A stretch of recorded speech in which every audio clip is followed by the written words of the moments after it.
That Tuesday afternoon when I rushed to St. Mary's Hospital to sign what I thought were comfort care papers for my dying sister, I believed I was making the hardest decision any sister could face. But when I arrived at the ICU and reached for the pen, a young nurse grabbed my wrist and whispered with genuine terror in her eyes, "Don't sign anything. Please, just trust me. In 10 minutes, you'll understand why." I froze, looking between her frightened face and my brother-in-law Richard standing on the other side of the bed, his smile just a little too eager. I had no idea that exactly 10 minutes later, I would be watching security footage that would turn my entire world upside down, or that the woman I'd spent 6 decades loving and protecting was about to become a murder victim, not from her illness, but from the 2 people standing closest to her bedside. Before I dive deeper into this nightmare, let me ask you something. Have you ever had that gut feeling that something was terribly wrong, but everyone around you insisted you were overreacting? Drop a comment below and tell me about it, because that instinct might just save someone's life. And if this story resonates with you, please hit that like button and subscribe to Twisted RQT Stories. Your support helps me bring you more true stories that need to be told. It had started 3 days earlier with a phone call that shattered my quiet retirement morning. Richard's voice was shaking when he told me that my baby sister, Diana, had collapsed at home and was now on life support. "Brain aneurysm," he said. The doctors weren't hopeful. She was only 58, vibrant and healthy the last time I'd seen her just 2 weeks ago at our monthly lunch. We'd laughed about getting older, about her plans to finally take that trip to Italy she'd been dreaming about for years, and now Richard was telling me she might never wake up. I'd driven through the night from my home in Ohio to the hospital in Nashville, my hands gripping the steering wheel so tight my knuckles went white. Diana and I had been inseparable growing up. After our parents died young, we only had each other. I'd helped raise her when I was barely an adult myself. I'd walked her down the aisle when she married Richard 15 years ago. A successful investment banker who seemed to adore her, who bought her the big house she'd always wanted, who promised to take care of her forever. When I finally got to her hospital room at 2 in the morning, Richard was there, red-eyed and devastated, or so it seemed. He hugged me, told me the doctors said there was no brain activity, that Diana would want to go peacefully, with dignity. He'd already started talking about arrangements, about how she'd always said she didn't want to be kept alive by machines. I was too shocked, too grief-stricken to question any of it. I just held my sister's hand, still warm, and sobbed. The next 2 days passed in a blur of doctors with sympathetic faces, Richard making phone calls about funeral homes, and me sitting by Diana's bedside, watching the machines breathe for her. But something gnawed at me. Little things that didn't quite fit. The doctors never made direct eye contact when they talked about her prognosis. Richard kept pushing for me to sign the DNR order, to authorize removing life support, always with this urgency that felt off. And there was this woman, younger, probably in her 30s, who kept appearing at odd hours, standing close to Richard, touching his arm in a way that seemed too familiar. When I asked Richard who she was, he said quickly, "Oh, that's Cassidy. She's a grief counselor the hospital assigned to us. She's been such a help. But grief counselors don't usually wear designer handbags or look at a patient's husband the way she looked at Richard." On that Tuesday afternoon, Richard called me at my hotel. His voice had a strange brightness to it. "Martha, I think it's time. I know this is hard, but Diana wouldn't want this. The doctors say we should make the decision today. I have the papers ready. Can you come now?" Every cell in my body screamed that something was wrong, but I couldn't articulate what. I'd been a nurse myself for 40 years before retiring. I knew how these situations worked. Sometimes families had to make impossible choices. I told myself I was just in denial, that I couldn't accept losing my sister. When I walked into Diana's room at 3:30, Richard was there with Cassidy, who wasn't bothering to pretend to be a grief counselor anymore. She stood proprietarily close to him, and when I entered, they both turned with identical expressions that I can only describe as anticipation. On the bedside table was a stack of papers, a pen placed on top. Richard started his spiel immediately. "Martha, thank you for coming. I know how difficult this is, but the doctors have made it clear that Diana is gone. These papers will allow us to remove the machines and let her pass in peace. As her sister and her healthcare proxy, you need to sign here, and here, and here." He pointed to 3 different signature lines, talking fast, too fast, his finger almost jabbing at the pages. I reached for the pen. My hand was actually touching it when I felt a grip on my wrist. The young nurse, probably in her late 20s with dark curly hair pulled back tight, had appeared seemingly out of nowhere. Her fingers were trembling, but her grip was firm. "Ma'am," she said, her voice barely above a whisper but laced with urgency. "Don't sign anything. Please. Just trust me." Her eyes darted to Richard, then to Cassidy, and I saw something there. Fear. Real, visceral fear. Richard's face went red. "Excuse me, Nurse Jenkins, but this is a family matter. You're out of line." The nurse, Jenkins according to her badge, didn't let go of my wrist. "I need to speak with Miss Reynolds. Alone. It's regarding her sister's medication schedule." "The medication schedule can wait," Cassidy snapped, stepping forward. "Mr. Thornton has been through enough without you people interfering." But Jenkins stood her ground. "Hospital protocol requires I speak with family members privately about certain matters. It will only take 10 minutes. She looked at me with those pleading eyes. 10 minutes, Miss Reynolds. That's all I'm asking." Something in her desperation made me trust her. I set down the pen. "Richard, I think I need a moment anyway. This is overwhelming. Give me 10 minutes to talk to the nurse, to clear my head, and then I'll sign." I watched Richard's jaw clench, watched Cassidy whisper something in his ear. But they couldn't exactly refuse without looking suspicious, so Richard nodded stiffly. 10 minutes, Martha. But please, Diana's suffering. Every moment we delay is cruel." Jenkins practically dragged me out of the room, down a corridor, and into a small consultation room. She locked the door behind us, and I saw her hands were shaking so badly she could barely manage it. "Miss Reynolds, I could lose my job for this. I could lose my license, but I can't stand by and watch them murder your sister." The word hit me like a physical blow. "Murder? What are you talking about?" the doctors said. "The doctors don't know what I know," she interrupted. "I've been Diana's primary nurse for the past 72 hours. I've watched her neurological responses. Miss Reynolds, your sister is not brain dead. She's in a medically induced coma, yes, but her EEG shows activity. Her reflexes are present. 2 days ago, when Mr. Thornton and that woman weren't in the room, I did a sternal rub test. Your sister grimaced. That's a pain response. Brain-dead patients don't respond to pain." My medical training kicked in through the shock, but the doctor's reports are based on assessments done when Mr. Thornton was present. I've noticed he always insists on being in the room during neurochecks, and I've seen him talking to Dr. Carlson, the attending, seen him hand over what looked like an envelope. She pulled out her phone with shaking hands. "Look, I could be wrong. Maybe I'm seeing things that aren't there because I'm young and inexperienced. But 2 nights ago, I couldn't sleep, so I came back to check on your sister around 2 a.m. I found Mr. Thornton and that Cassidy woman in the room, alone with Diana. The IV bag had been changed, but it wasn't on the schedule I'd prepared. I checked the bag afterward. Someone had added additional sedatives, way beyond what was prescribed. She showed me photos on her phone. Time-stamped. Richard leaning over Diana's IV, Cassidy standing watch at the door. Another photo of the IV bag label, showing medications that shouldn't have been there. "I reported it to my supervisor," Jenkins continued, her voice cracking, "but Dr. Carlson said I was mistaken, that he'd ordered the medication change and forgotten to update the chart. He told me if I made accusations again, I'd be terminated for insubordination. But Miss Reynolds, I've been checking Diana's chart every shift. Someone keeps increasing her sedation just enough to keep her unresponsive, but not enough to kill her outright. They need those papers signed first, need it to look legal." My mind was reeling. Why? Why would Richard do this? Jenkins hesitated. "I probably shouldn't tell you this, but I overheard them talking in the hallway yesterday. That woman, Cassidy, she's not a grief counselor. She called him baby. They were talking about finally being free and something about a life insurance policy and moving to the Cayman Islands once it's all over. The pieces fell into place with horrible clarity.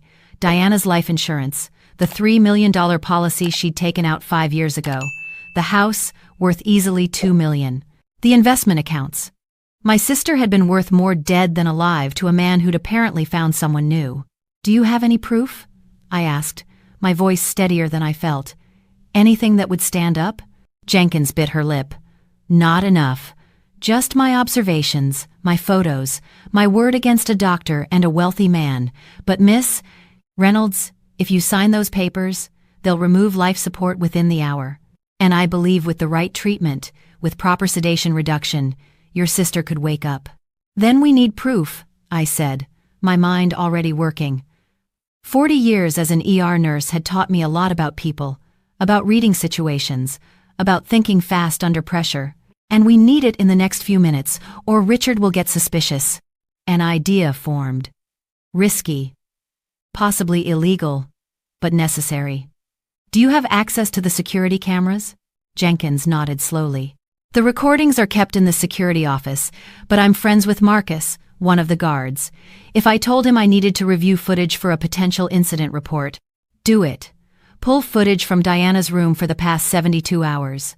Focus on times when Richard was alone with her, or with that Cassidy woman. And I need you to do something else." I pulled out my phone. "I'm going to go back in that room and tell them I'm ready to sign. But I'm going to stall, ask questions, make Richard explain everything in detail. I want you to have someone review Diana's current sedation levels right now, without Dr. Carlson knowing. Is there another doctor you trust?" "Dr. Patel," Jenkins said immediately. "He's the head of neurology, and he's not on Dr. Carlson's service. He's honest, old school. He doesn't tolerate any irregularities. Get him to look at Diana. Now. And Jenkins? Record everything. If Richard and Cassidy say anything incriminating while I'm in there, we need it documented." She nodded, understanding dawning in her eyes. "The room has audio monitoring for patient safety. If I activate it from the nurse's station, everything said in that room will be recorded. Do it. I'll give you 20 minutes instead of 10. Tell Richard I needed medical clarification about the forms." 20 minutes later, I walked back into Diana's room, my heart pounding but my face composed. Years of keeping calm during codes in the ER served me well. Richard stood immediately, that false concern plastered on his face. "Martha, finally. Are you ready?" "Almost," I said, picking up the papers. "I just need to understand a few things first. As a nurse, I need to be sure we're doing the right thing." I watched Richard's eye twitch. Cassidy moved closer to him, and I noticed for the first time that she was holding his hand, not hiding it anymore. "What is there to understand?" Richard said, an edge creeping into his voice. "The doctors have been clear. Diana is brain dead. There's no hope." "I know that's what Dr. Carlson said," I replied carefully, pretending to read the documents. "But I was wondering about second opinions. Diana always said she'd want every option explored. Maybe we should consult with another neurologist before we—" "There's no time for that," Cassidy cut in, then caught herself. "I mean, what Mr. Thornton means is that it would only prolong the inevitable and cause more suffering." "Cassidy's right," Richard said quickly. "And frankly, Martha, the costs are mounting. Every day on these machines is costing thousands. Diana wouldn't want to drain her estate on futility." There it was, the first slip. He was thinking about her estate, about money. "Of course," I said softly. "I just want to make sure I understand the medical situation completely. You said brain aneurysm, right? But I've seen aneurysm patients before. Usually there's a CT scan, an angiogram. I'd love to see Diana's imaging, just to understand what happened to my baby sister." Richard's face was getting redder. "The scans were done. They showed massive hemorrhage. Dr. Carlson has them. I'd still like to see them," I pressed. "And I'd like to understand the timeline. She collapsed at home, you said. What was she doing when it happened?" "She was," Richard started, then paused. "She was upstairs. I heard a thud." "What time was this?" "Around 9 in the morning. And you called 911 immediately?" Another pause. Longer this time. "Well, I checked on her first, made sure she was breathing." "How long before you called?" "I don't know, Martha. Maybe 10 minutes?" I was in shock. 10 minutes is a long time when someone is having a brain bleed, I said, watching him carefully. "Every second counts." Cassidy squeezed his hand. "He did the best he could under terrible circumstances." "I'm sure he did," I said. "Cassidy, you've been so supportive. How long have you known Richard?" She blinked, caught off guard. Through the hospital, as I mentioned. "Right, as the grief counselor. Which agency are you with? I'd love to send them a commendation for your dedication." "That's not necessary," Richard said sharply. "Martha, these questions are irrelevant. The only relevant thing is Diana's condition, which is hopeless. Now are you going to sign these papers or not?" I looked at my sister, lying so still in that bed. The machines breathing for her, monitoring her, keeping her alive despite someone's best efforts to the contrary. "I just need one more thing," I said. "I want to say goodbye properly. Alone. Just 5 minutes with my sister, and then I'll sign." "We've all said our goodbyes," Richard protested. "Please," I said, letting my voice crack with real emotion. "She's the only family I have left. Just 5 minutes." He couldn't refuse that without seeming like a monster. "Fine, 5 minutes. We'll wait outside." As they left, Richard whispered something to Cassidy that I couldn't quite hear, but I saw the way his eyes went to the papers on the bedside table, saw him touch the pen as if to make sure it was still there. The moment they were gone, I went to Diana's bedside and took her hand. "Hold on, baby girl," I whispered. "I've got you. I've always got you." And then I saw it. The smallest flutter of her eyelids, so subtle it could have been my imagination, but I knew it wasn't. Jenkins had been right. Before my 5 minutes were up, Jenkins slipped into the room. Dr. Patel reviewed her chart. He's furious. Her sedation levels are 3 times what they should be for a patient in her condition. He's already ordered the medications reduced. And Martha? We pulled the security footage. She held up a tablet, and I watched 72 hours of Richard's sins play out in fast forward, him adjusting IV bags when nurses weren't looking, him and Cassidy kissing in the hallway, him meeting with Dr. Carlson in a parking garage, handing over a thick envelope, and most damningly, footage from the morning Diana collapsed. Richard, entering their bedroom at 8 a.m. with a syringe. Diana, visible through the doorway, still asleep in bed. 30 minutes later, Richard calling 911, claiming his wife had just collapsed. "He injected her with something," I breathed. "He caused this." "Doctor Patel has already called hospital security and the police," Jenkins said. "They're on their way. But Martha, Richard's going to realize something's wrong soon. We need to keep him here." "I'll handle it," I said grimly. I walked out to the waiting area where Richard and Cassidy stood close together, whispering. When they saw me, they sprang apart, but not quickly enough. "I'm ready to sign," I said, my voice hollow. Richard's face lit up with triumph. "Thank God. Martha, you're doing the right thing." Diana would be grateful. We walked back into the room together, all 3 of us. I picked up the pen, held it over the first signature line, and then I looked up at Richard. "Before I sign, I just have one question. When did you start planning to kill my sister?" The room went silent. Richard's face drained of color. Cassidy gasped. "What are you talking about?" Richard stammered. "Martha, the grief is making you irrational." "Is it?" I set down the pen. "Is it grief making me notice that you injected Diana with something the morning she collapsed? That you've been overdosing her on sedatives to keep her unconscious? That you bribed Dr. Carlson to falsify her neurological assessments?" "That's insane," Richard said, but his voice shook. "You have no proof of—" "Actually, we have quite a bit of proof," said a new voice. Dr. Patel entered the room, followed by 2 police officers and hospital security. "Mr. Thornton, I'm Dr. Patel, head of neurology. I've reviewed your wife's case and I'm appalled. Not only has her care been criminally negligent, but there's clear evidence of deliberate harm." Richard backed toward the door, but security blocked it. "This is ridiculous. I demand to speak to my lawyer." "You'll have that opportunity," one of the officers said, pulling out handcuffs. "Richard Thornton, you're under arrest for attempted murder and conspiracy to commit murder. You have the right to remain silent." Cassidy tried to run, but the second officer caught her easily. "Cassidy Morrison, you're also under arrest as an accessory." As they were led away, Richard screaming about false accusations and Cassidy sobbing, Dr. Patel turned to me. "Miss Reynolds, your sister is being moved to a different unit immediately, under my direct care. We're reducing her sedation as we speak." If Nurse Jenkins's observations are correct, Diana may begin to wake up within 24 to 48 hours. I felt my knees go weak, and Jenkins caught my elbow. She's going to be okay? The next few days will be critical, Dr. Patel said honestly. But yes, I believe she has a real chance at recovery. Thanks to you and Nurse Jenkins, we caught this in time. I looked at Jenkins, this brave young woman who'd risked everything to save a patient she barely knew. Thank you, I whispered. You saved my sister's life. She smiled through tears. It's what we're supposed to do, right? First, do no harm. 48 hours later, I was holding Diana's hand when her eyes fluttered open. The confusion in them cleared slowly as the last of the sedatives wore off, and then she focused on my face. Martha? Her voice was raspy, weak, but it was her voice. I'm here, baby girl, I've got you. What? What happened? That's a long story, I said, squeezing her hand. But the short version is that your husband is a monster, and you're going to be just fine.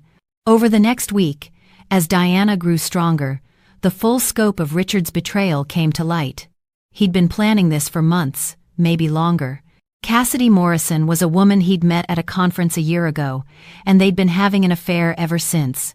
When Diana mentioned wanting to update her will to leave more to charity, Richard had panicked. He'd needed her dead before she could change anything. The injection that morning had been a carefully calculated dose, meant to cause a stroke or aneurysm without being obviously poisonous. With Dr. Carlson's help, bought for $50,000, they'd falsified her medical records to show brain death when she was merely deeply sedated. The life insurance policy would have paid $3 million. The house, the investments, everything would have been Richard's. He and Cassidy had already booked flights to the Cayman Islands, scheduled to leave the day after Diana's planned death. But instead, Richard and Cassidy were both facing 25 years to life for attempted murder. Dr. Carlson lost his medical license and faced charges of conspiracy and medical fraud. And Diana, against all odds, made a near-complete recovery. 6 months later, I stood beside Diana in divorce court. She was thinner, walked with a slight limp that the neurologist said might never fully disappear, but she was alive. The judge granted her everything, every penny, every asset. Richard would have nothing but his prison cell. As we walked out of the courthouse into the bright sunshine, Diana linked her arm through mine. Thank you, she said quietly, for not signing those papers, for trusting your instincts. Thank Nurse Jenkins, I said. She's the real hero. I plan to, Diana said. In fact, I'm funding a scholarship in her name at the nursing school, for students who show exceptional moral courage. We walked in silence for a moment. Then Diana stopped and looked at me. You know what's funny? Richard thought I was worth more dead than alive. But he was wrong. I'm worth so much more alive. I get to see my nieces graduate. I get to take that trip to Italy. I get to testify against him in court. She smiled, and it was fierce. And I get to live my life knowing that no matter what he tried to take from me, he failed. 3 months after that, Diana and I sat on a beach in Positano, Italy, watching the sunset paint the Mediterranean in shades of gold and pink. She'd asked Nurse Jenkins to join us, and the young woman sat beside us, her first vacation in 2 years. To second chances, Diana said, raising her glass of Prosecco. To listening to your gut, I added. To doing the right thing. Even when it's scary, Jenkins said. We clinked our glasses together as the sun dipped below the horizon, and I thought about how close we'd come to losing everything. 10 minutes. That's all it had taken. 10 minutes of trusting a stranger's urgent warning. 10 minutes that changed everything. So tell me, have you ever had that moment, that split second where you had to choose between what seemed logical and what your instincts screamed at you? Share your story in the comments below, because you never know who might need to hear it. And if this story moved you, please share it, because somewhere out there, someone might be facing their own 10-minute decision. Let's make sure they make the right one. Thank you for watching Twisted RQT Stories. If you want to hear more true stories that will make you think twice about trusting the wrong people, subscribe to this channel and hit that notification bell. I'll see you in the next story. And remember, always trust your instincts. They might just save a life. That Tuesday afternoon,